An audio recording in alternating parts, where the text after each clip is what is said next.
Livro de Êxodo, capítulo 14, versículos do 16 ao 31. E tu, levanta a tua vara, e estende a tua mão sobre o mar, e fende-o, para que os filhos de Israel passem pelo meio do mar, em seco. E eis que endurecerei o coração dos egípcios, para que entrem nele atrás deles.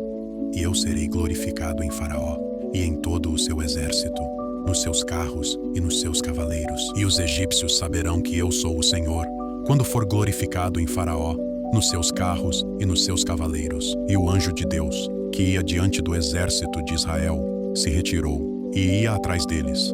Também a coluna de nuvem se retirou de diante deles, e se pôs atrás deles. E ia entre o campo dos egípcios e o campo de Israel.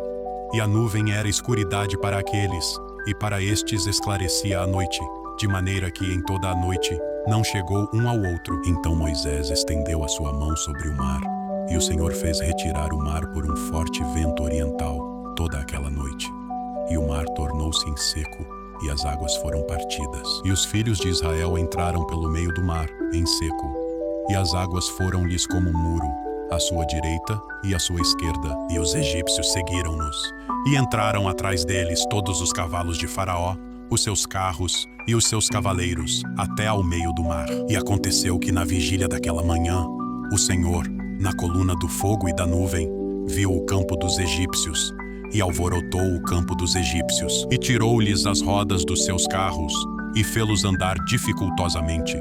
Então disseram os egípcios: fujamos da face de Israel, porque o Senhor por eles peleja contra os egípcios. E disse o Senhor a Moisés: estende a tua mão sobre o mar, para que as águas tornem sobre os egípcios, sobre os seus carros e sobre os seus cavaleiros. Então Moisés estendeu a sua mão sobre o mar, e o mar retomou a sua força ao amanhecer, e os egípcios fugiram ao seu encontro.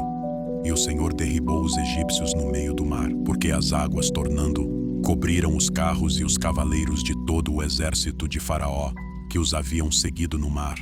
Nem ainda um deles ficou, mas os filhos de Israel foram pelo meio do mar seco, e as águas foram-lhes como um muro, à sua mão direita e à sua esquerda. Assim o Senhor salvou Israel naquele dia da mão dos egípcios. E Israel viu os egípcios mortos na praia do mar. E viu Israel a grande mão que o Senhor mostrara aos egípcios. E temeu o povo ao Senhor, e creram no Senhor e em Moisés, seu servo.